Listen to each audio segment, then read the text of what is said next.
நம்ம இந்த மந்த் ஃபுல்லாக எதிர்பார்த்துட்டு இருந்த கார்த்திகை தீப திருநாள் இன்று. நான் நேற்றே கொஞ்சம் வேலைகள்லாம் பார்த்துட்டேன். இன்னைக்கு தஞ்சாவூரில் விடிய விடிய மழை பெஞ்சதுனால ஸ்கூலுக்கு எல்லாமே லீவ் விட்டுட்டாங்க. ஆக்சுவலாக மோகனாவுக்கு இன்னைக்கு தமிழ் எக்ஸாம். அவளை ஸ்கூலுக்கு அனுப்பி விட்டுட்டு மித்த வேலைகளை பார்க்கலான் இருந்தேன். கடைசி பார்த்தா அவளுக்கு லீவ் விட்டுட்டாங்க. நான் என்ன வேலை செஞ்சாலும் நானும் செய்வேன் என் பின்னாடியே வந்துட்டு இருந்தா. சரி வா விளக்கெல்லாம் ரெடி பண்ணலாம் அப்படின்னு சொல்லிட்டு விளக்கெல்லாம் ரெடி பண்ண ஆரம்பிச்சிட்டோம். நான் மஞ்சள் வைக்க, அவள் குங்குமம் வைக்க, அப்படியே மாற்றி வச்சு திரியெல்லாம் அவள் எனக்கு போட்டு ஹெல்ப் பண்ணால் ரெடி பண்ணிட்டோம். சரி வாசலில் சிம்பிளாக மாக்கோலம் போட்டுடலாம் அப்படின்னு சொல்லி மாக்கோலம் போட்டுட்ருக்கோம். நிலவாசலுக்கெல்லாம் மஞ்சள் குங்குமம் இதெல்லாம் வச்சுட்டு மாக்கோலம் போட்டுட்ருக்கோம். எனக்கு அந்த அளவுக்கு மாக்கோலம் போட தெரியாது, இருந்தாலும் சரி ட்ரை பண்ணி பார்க்கலாமே அப்படின்னு சொல்லிட்டு போட்டேன். சிம்பிளாக தாங்க இருந்துச்சு.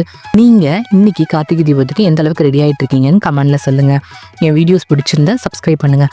நிறைய பேர் பார்க்குறீங்க, ஆனால் சப்ஸ்கிரைப் பண்ணாமல் பார்க்குறீங்க. ப்ளீஸ் சப்ஸ்கிரைப் பண்ணிவிட்டு பாருங்கள்.